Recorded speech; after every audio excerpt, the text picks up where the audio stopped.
काय collector madam? बापरे बाबा नको हं. मी तुमची आप्पीच बरी आहे. अगं अप्पे, तुला असं काम करताना बघितलं ना की कधी कधी मला बी वाटतं की तुला म्हणावं काय कलेक्टर मॅडम. कसं असतंय अप्पे, अगं पोराचं कौतुक बापाच्या तोंडावर असलं ना तर पोरांचा बी आत्मविश्वास वाढतो ग. तुम्ही आणि बापू खरंच माझा आणि आपल्या घराचा किती विचार करता हो. अगं ते आम्ही आपलं अनुभवातनं आलेलं शहाणपण असतंय. पण तुमचं तसं नाही ना, तुम्ही शिकून हुशार झालेला आहे. त्यामुळं त्या हुशारीतनं अनुभव घेत घेत तुम्ही पुढे जाता. आम्ही जरी घराचा विचार करत असलो ना तरी तुम्ही अख्ख्या समाजाचा विचार करता. खरंय बाबा, केवढी मोठी गोष्ट बोलला तो. पण बाबा म्हणजे मी सगळा कस लावून सुद्धा मुलींवरच्या अत्याचाराच्या बाबतीत मला काय करावं तेच कळत नाही हो. अप्पे, कळलं का? तू ना थोडा वेळ दे त्याला, म्हणजे आपोआप तुला मार्ग सापडेल. पर मी काय म्हणतो, तुझं जे काही काम असेल ना ते आत बसून कर बघू. चल. हो नाही नाही, अमोल झोपलाय ना आज आणि एवढा फिरून आला दमलाय तो पण.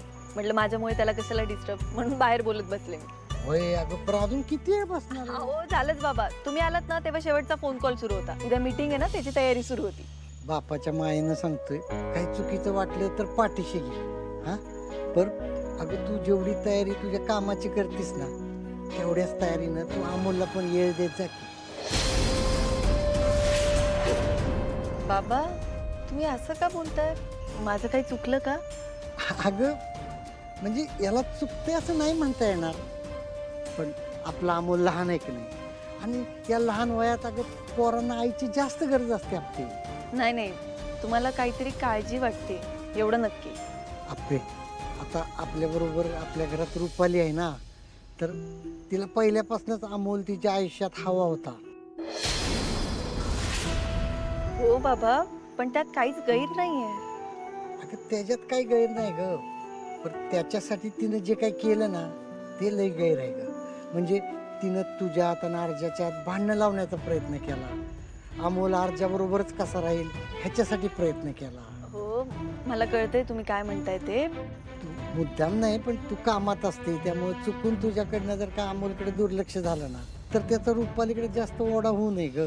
बाबा अप्पे, अगं तू खरंच चांगली आई आहेस, पण तू जरा थोडा वेळ दिलास ना अमोलला, म्हणजे मग अमोल रुपालीकडे जास्त ओढला जाणार नाही ग. बाबा तुम्ही नका काळजी करू, मी तुम्हाला वचन देते